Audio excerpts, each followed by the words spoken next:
Yes. Welcome, everyone. It's Cannabis News. I'm here with Joe Klare. It's November 25th, 2019.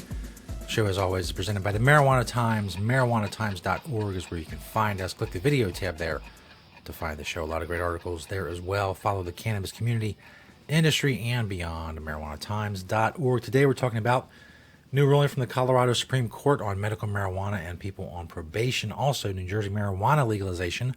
Cory Booker, Joe Biden, and their little TIF dust-up exchange, the last Democratic presidential debate. Also, a new study on cannabis use and migraine headaches. All of that coming up. But first, of course, Cannabis News is brought to you by Natureside, nature-side.com, and their organic, all-natural pesticides. Grow safe and poison-free with Natureside. Don't use harmful chemicals or banned pesticides. Be regulatory compliant in the state that you are growing in. All of these things are possible. The power of Natureside, nature-side.com. Proud sponsor of Cannabis News. Thank you, Natureside. This first story is by Julia Granowitz at marijuanatimes.org. Colorado Supreme Court rules medical marijuana can be used while on probation. The Supreme Court ruled against a judge, the Colorado Supreme Court rather, ruled against a judge that attempted to require a probationer's doctor to testify to their need to use medical marijuana. The court stated that unless the prosecution could prove that it would run counter to their sentencing, a medical marijuana card was more than enough evidence to allow an individual to continue to medicate while they are on probation. This case began in El Paso County. A court initially upheld El Paso County court decision was upheld by a district court before the case was appealed to the Colorado Supreme Court. Alicia Walton, who pled guilty to a DUI in El Paso court in 2017, one of the conditions of her probation was to remain clean, including abstaining from medical marijuana, for which she was already a registered patient. Presenting her state-issued medical marijuana ID and supporting documents wasn't enough for the El Paso County court system, however, and Judge Carla Hansen wanted to hear it straight from her doctor. The Supreme Court determined that this was the wrong decision to uphold. In 2015, a law was passed to allow people on probation to use medical marijuana. According to the Supreme Court, the law put the burden of proof on the prosecution to provide solid evidence that using medical marijuana would go against the point of sentencing. In the case of Alicia Walton, this wasn't the case, but Walton had already completed her probation while abstaining from medical marijuana. So basically, this ruling is for people who go through this in the future. In Colorado, you just have to prove that you are a medical marijuana patient with card, documentation, or whatever. Your doctor doesn't have to come and testify that you are a medical marijuana patient. It seems like a lot. I mean, if you have the card, that's what the card's for. You don't call on people from like the DMV to prove that you're a licensed driver. You got a card. Here's the card. The state gave her a card. She has a card. I don't know. Anyway, the right decision just delayed quite a bit, which happens a lot all over the place. This next story from APP.com, the APP being Ashbury Park Press. I thought you were high.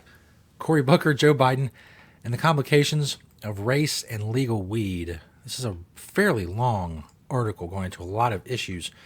We'll focus on the first couple. First of all, last week we know that there was a Democratic presidential debate. There's also Joe Biden saying that he thinks that medical marijuana, we don't have enough evidence yet to prove that medical marijuana is not a gateway drug. We talked about that last week on the show. During the debate, U.S. Senator Cory Booker offered a few words of respect towards Vice President Joe Biden, standing at another podium on the debate stage just a few feet away. Biden said there was not nearly enough evidence of whether or not marijuana was a gateway drug a few days earlier.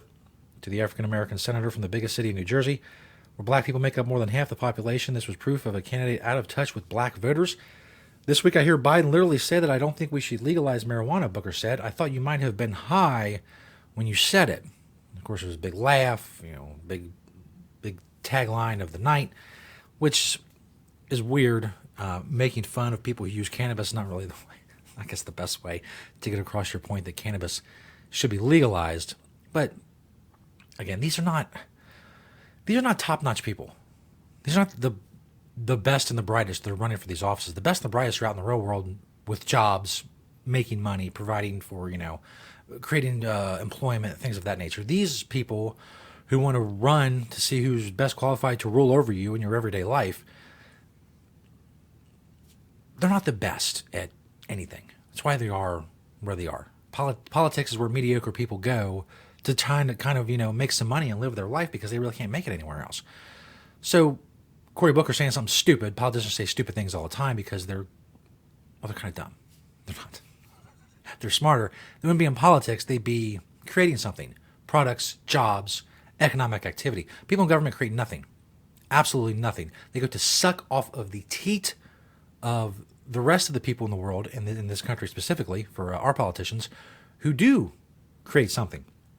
So anyway, he went on to say marijuana in our country is already legal for privileged people. The war on drugs has been a war on black and brown people. People in Congress right now.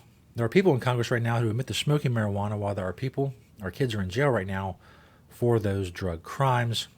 It talks some about the Senator Ronald Rice in New Jersey, who we've talked about a lot, who's head of the Black Caucus for the New Jersey Senate, the Legislative Black Caucus. He said the people Booker doesn't hear from every day, those black folks that have been talking to state legislators, once they understood that they could put these marijuana shops in their communities, in the community in which he lives, they said no way. That's how Ron Rice justifies his opposition to legal marijuana and his help in torpedoing adult use legalization in New Jersey this year.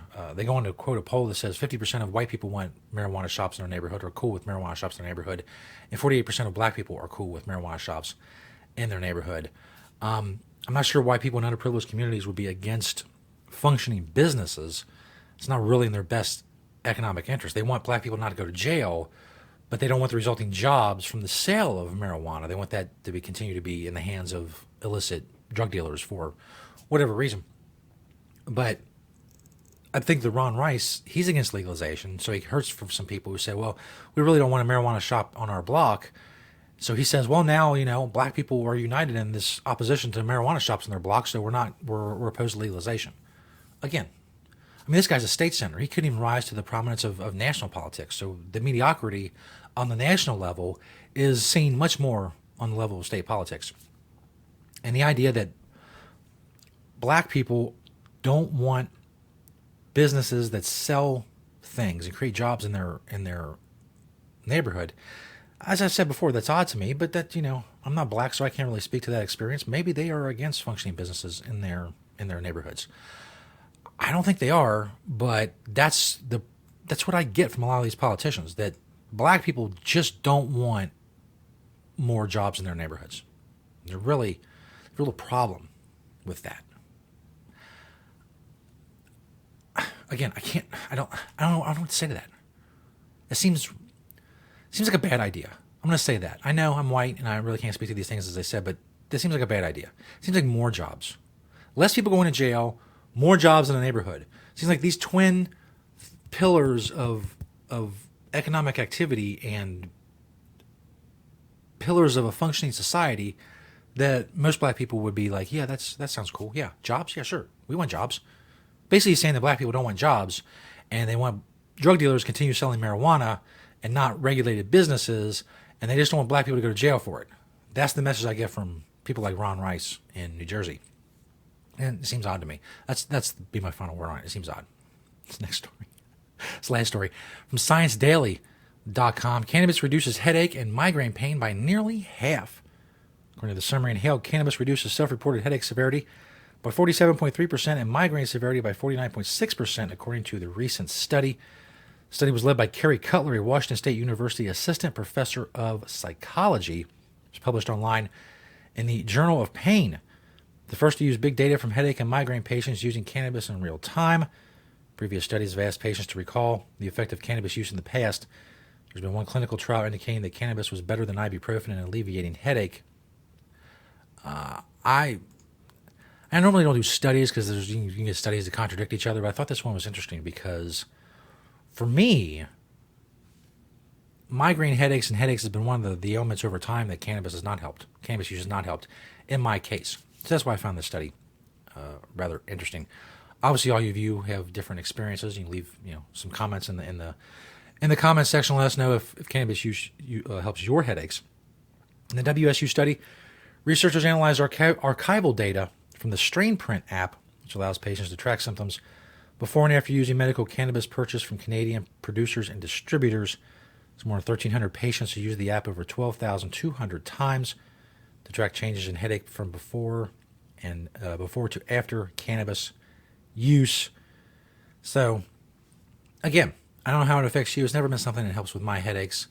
They did say later in the study that edible use tends to help more than smoking flower or whatever. Maybe that's why it doesn't help mine. I don't know.